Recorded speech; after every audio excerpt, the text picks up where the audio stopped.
आज की वीडियो में हम लोग CUT BHU BEd के प्रैक्टिस सेट को देखेंगे। यदि आप अपने सेल्फ स्टडी कर रहे हैं या कहीं भी ऑनलाइन पढ़ रहे हैं या ऑफलाइन पढ़ रहे हैं तो इस प्रैक्टिस सेट को जरूर ज्वाइन कीजिएगा और प्रश्न के उत्तर को भी आप सोच के उत्तर दीजिएगा। तो जितने क्वेश्चन है प्रैक्टिस सेट के सभी आपके लिए इंपॉर्टेंट होंगे, इसलिए और चैनल को अभी तक लाइक नहीं किया तो लाइक सब्सक्राइब जरूर कर लीजिएगा इसी प्रकार के अपडेटेड वीडियो पाने के लिए। तो आइए स्टार्ट करते हैं पहले प्रश्न के साथ। दोस्तों ये फास्ट मिलाथन होगा, इसमें हम लोग एक्सप्लेन कभी अभी कुछ किया जाएगा जहाँ आवश्यकता होगी। क्वेश्चन एक ये है कि 1526 में बाबर ने किस युवंश के शासक को परास्त कर मुगल साम्राज्य की नींव डाली थी। ऑप्शन आपके पास है सैयद वंश, लोधी वंश, तुगलक वंश या खिलजी वंश। उसका उत्तर आप लोग सोचिए और इसका उत्तर कमेंट भी कर सकते हैं। इसका सही उत्तर है सही उत्तर है ऑप्शन नंबर बी, लोधी वंश। अगला क्वेश्चन है कि पानीपत का प्रथम युद्ध कब हुआ। पानीपत के 3 युद्ध हो चुके हैं, इसमें प्रथम युद्ध कब हुआ? 21 अप्रैल 1529, 21 अप्रैल 1526, 15 अप्रैल 1528 या 20 अप्रैल 1527। इसका सही उत्तर होगा ऑप्शन नंबर 21 अप्रैल 1526 को पानीपत का प्रथम युद्ध हुआ था और ये युद्ध हुआ था इब्राहिम लोदी और बाबर के बीच हुआ था और इसमें बाबर की विजय हुई थी। आगे बढ़ते हैं। क्वेश्चन ये है कि बाबर ने प्रसिद्ध तुलुगमा नीति का प्रयोग सर्वप्रथम किस युद्ध में किया? खलवा के युद्ध में, घाघरा के युद्ध में, पानीपत के प्रथम युद्ध में या इनमें से कोई नहीं।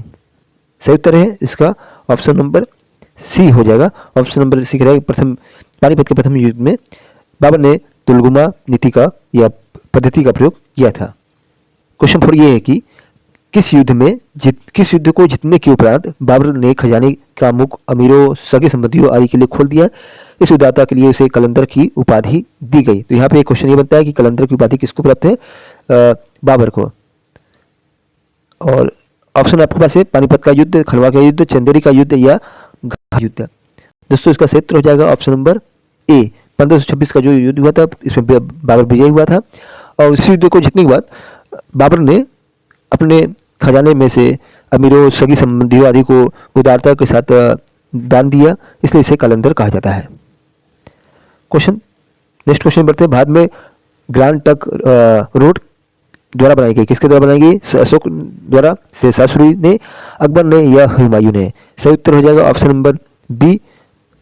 ऑप्शन नंबर बी है कि शेरशाह सूरी ने बनवाया था। 1857 का विद्रोह कहाँ से प्रारंभ हुआ? दिल्ली, झांसी, मेरठ या कानपुर से। सही उत्तर है 1857 का विद्रोह ऑप्शन नंबर सी, मेरठ से प्रारंभ हुआ। अगला क्वेश्चन है कि 1857 के विद्रोह का तत्कालीन कारण क्या था? चर्बी वाले कारतूस का प्रयोग आरंभ करना, डलहौजी का जब्ती का सिद्धांत, ब्रिटिश सैनिकों एवं भारतीय सैनिकों का वेतन में भारी अंतर होना या भारतीयों का ईसाई धर्म में परिवर्तन करने का प्रयास। सही उत्तर हो जाएगा ऑप्शन नंबर ए, चर्बी वाले कारतूसों का प्रयोग आरंभ करना। क्वेश्चन 8 ये कि वह पहला भारतीय सिपाही कौन था जिसने चर्बी वाले कारतूसों का प्रयोग करने से इनकार कर दिया? मंगल पांडे, शिवराम, हरदेव या अब्दुल रहीम। सही उत्तर है option number A, Mangal Pandey. Question 9 ये है कि मंगल पांडे जिसने अकेले 1857 विद्रोह का सूत्रपात किया था, सम्मिलित था किस रेजिमेंट से सम्मिलित थे मंगल पांडे? 34वें नेटिव इन्फेंट्री से, 22वें नेटिव इन्फेंट्री से, 19वीं नेटिव इन्फेंट्री से या 38वीं नेटिव इन्फेंट्री से। दोस्तों इसका सही उत्तर होगा ऑप्शन नंबर ए, 34वें नेटिव इन्फेंट्री से जुड़े थे मंगल पांडे। 1857 की विद्रोह क्रांति से संबंधित था ये क्वेश्चन।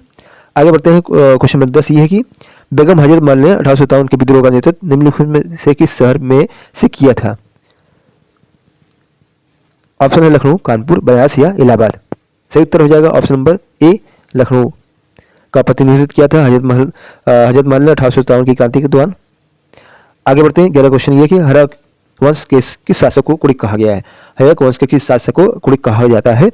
ऑप्शन है बिंबिसार, उदयन, अजातशत्रु, इनमें से कोई नहीं। मोस्ट इंपोर्टेंट क्वेश्चन है दोस्तों, इसका सही उत्तर बताइए। सही उत्तर हो जाएगा option number C, note down कर लीजिए, अजातशत्रु को कुड़िक कहा जाता है। आगे बढ़ते हैं। किस शासक ने गंगा और सोन नदियों के संगम पर पाटलिपुत्र नगर की स्थापना की? अजातशत्रु, उदयन, अशोक या घनानंद। सही उत्तर हो जाएगा ऑप्शन नंबर बी, घनानंद ने पाटलिपुत्र नगर की स्थापना किया था। शिशुनाग वंश का वह कौन सा शासक था जिसके समय में वैशाली द्वितीय बौद्ध संगति का आयोजन किया गया? उसे काकवड़ के नाम से भी जाना जाता है। यहाँ पे देखिए 2 क्वेश्चन बन रहे हैं आपके। किसे काकड़वा कहा जाता है और द्वितीय बौद्ध संगति का आयोजन करने वाला शासक कौन था शिशुनाग वंश का? ऑप्शन है शिशुनाग, कालाशोक, नंदीवर्धन या इनमें से कोई नहीं। सही उत्तर हो जाएगा काकवड़ और कालाशोक। ये लिंक भी कर सकते हैं। तो कालाशोक के समय द्वितीय बौद्ध संगति का आयोजन किया गया था और इसे काकवड़ भी कहा जाता है। आगे बढ़ते हैं क्वेश्चन नंबर 14 की तरफ। 322 ईस्वी में सिकंदर महान की मृत्यु कहाँ हुई? सिकंदर महान की मृत्यु कहाँ हुई? फारिस में, बेबीलोन में या मैसिडोनिया में, या ऑप्शन नंबर डी है तक्षशिला में। सही उत्तर हो जाएगा 323 ईस्वी में इसकी मृत्यु हुई थी, ये ध्यान रखिएगा, और स्थान था बेबीलोन में, ऑप्शन नंबर बी। आगे बढ़ते हैं क्वेश्चन 15। ये है कि भूपटल पर सबसे ज़्यादा कौन सा तत्व पाया जाता है? आयरन, सिलिकॉन, ऑक्सीजन या सोडियम। सही उत्तर बनेगा option number C, note down कर लीजिएगा। आगे बढ़ते हैं क्वेश्चन 16 पर। द्वीपों की संख्या, सबसे अधिक संख्या किस महासागर में देखने को मिलती है? प्रशांत महासागर, अटलांटिक महासागर, हिंद महासागर या आर्कटिक महासागर में। तो किस महासागर में द्वीपों की संख्या सबसे अधिक मिलती है? सही उत्तर बन जाएगा ऑप्शन नंबर ए, प्रशांत महासागर में। आगे बढ़ते हैं। एनु जनजाति कहाँ पाई जाती है? इस प्रकार के प्रश्न भी पूछे गए थे जनजाति संबंधित भी पिछले वर्षों में। ईरान में, जापान में, फ्रांस में या पाकिस्तान में। सही उत्तर है ऑप्शन नंबर बी, जापान में एनु जनजाति पाई जाती है। आगे बढ़ते हैं। सियाल सीमा तथा निफे के रूप में भूगर्भ का विभाजन किसके द्वारा किया गया था? तो आप जानते हैं कि सियाल सीमा निफे ये भूगर्भ के परत है, 3 परत है सियाल सीमा निफे। सबसे निचला परत निफे है। तो ये जो 3 परतों का विभाजन किसके द्वारा किया गया, किस भूवैज्ञानिक द्वारा किया गया? स्वेस, होम्स, डेली या ग्रांट। मोस्ट इंपोर्टेंट क्वेश्चन आपके लिए। सही उत्तर बन जाएगा ऑप्शन नंबर ए, स्वेस महोदय द्वारा ये विभाजन किया गया था। चलिए आगे बढ़ते हैं क्वेश्चन नंबर। यदि अभी तक भी चैनल को लाइक नहीं किया तो लाइक कर दीजिएगा। महासागरीय सतह का निर्माण किस तट प्रकार की चट्टानों से हुआ है? क्वेश्चन पूछा है कि महासागरीय सतह का निर्माण किस प्रकार की चट्टानों से हुआ है? ग्रेनाइट चट्टान, विशाल चट्टान या परतदार या ग्रेबो। ऑप्शन सी, ऑप्शन बी, बेसाल चट्टानों से निर्माण हुआ है महासागरीय पर्वतों का। निम्न में से किसे वाइट ऑफ द अर्थ कहा जाता है? क्रस्ट को, मेंटल को, कोर का, या इनमें से कोई नहीं है। सही उत्तर है मेंटल को कहा जाता है वाइट ऑफ द अर्थ।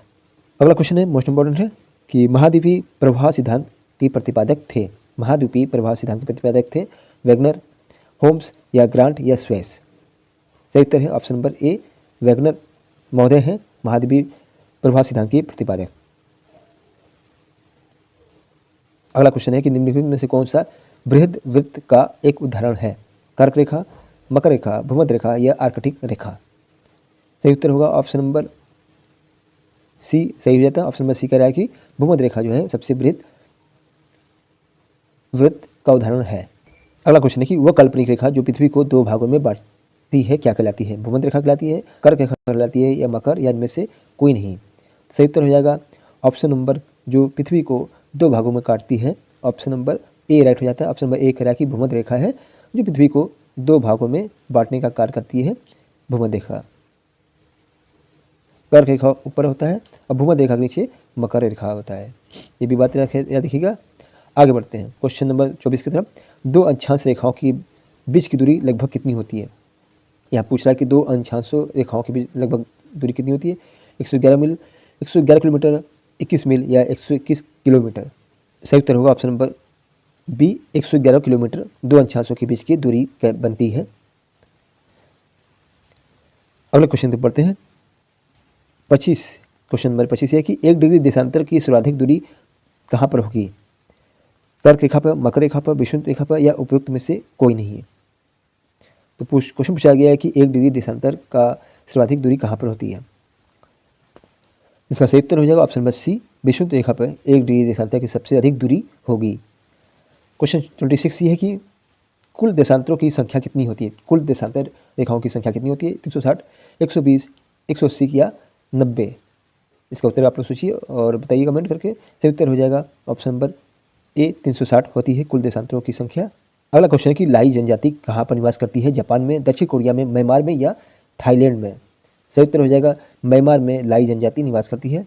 अगले क्वेश्चन पे पढ़ते हैं। विश्व का सबसे बड़ा महासागर कौन सा है?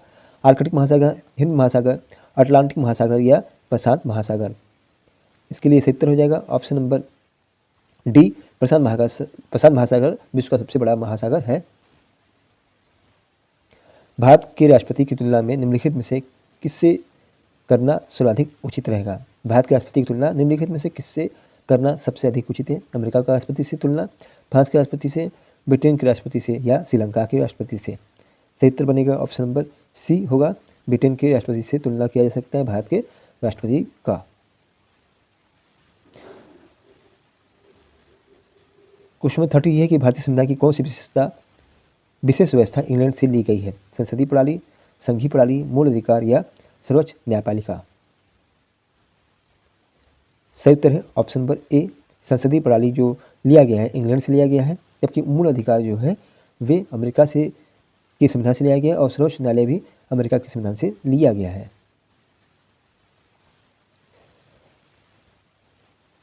भारतीय संविधान के किस भाग में पंचायती राज से संबंधित प्रावधान किया गया है? भाग 6, भाग 7, भाग 8 या भाग 9? सही उत्तर हो जाएगा ऑप्शन नंबर डी, भाग 9 जो है ये पंचायती राज से संबंधित है। और बात करें भाग 9 क की तो वे नगर पालिका से संबंधित है। तो भाग 9 का किससे संबंधित है? नगर पालिका से। और भाग 9 पंचायती राज से।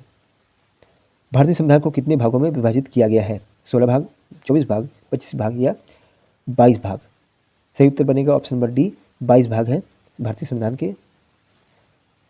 अगला क्वेश्चन की संविधान के किस अनुच्छेद में संविधान संशोधन प्रक्रिया का उल्लेख किया गया है? यहाँ अनुच्छेद की बात हो रही है। भाग 1 अनुक्रमांक 3, भाग 8 अनुक्रमांक 239 या भाग 16 अनुक्रमांक 336 या भाग 20 अनुक्रमांक 368?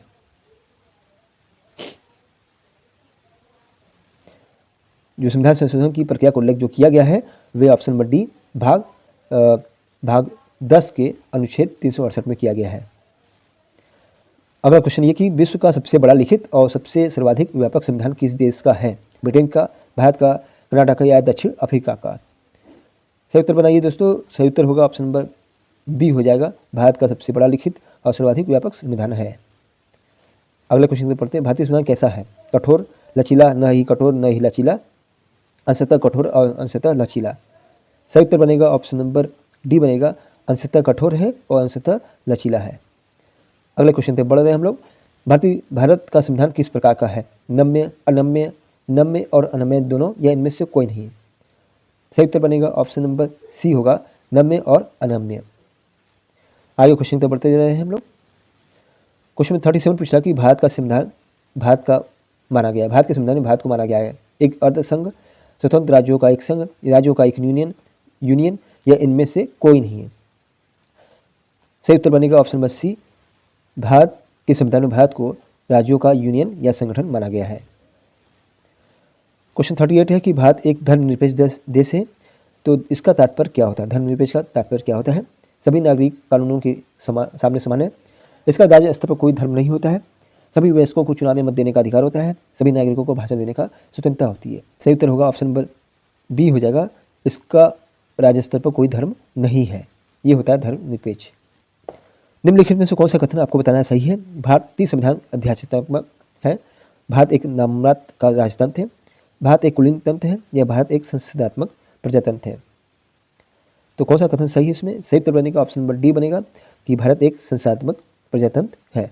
यह एक मौलिक संविधान है, यह एक दूसरे के संविधान से प्रभावित है, यह दूसरे देशों के संविधान से बिल्कुल नकल है, ये उपयुक्त कथन गलत है, उपयुक्त सभी कथन गलत है। सही उत्तर बनेगा ऑप्शन नंबर बी, यह दूसरे देशों के संविधान से प्रभावित है।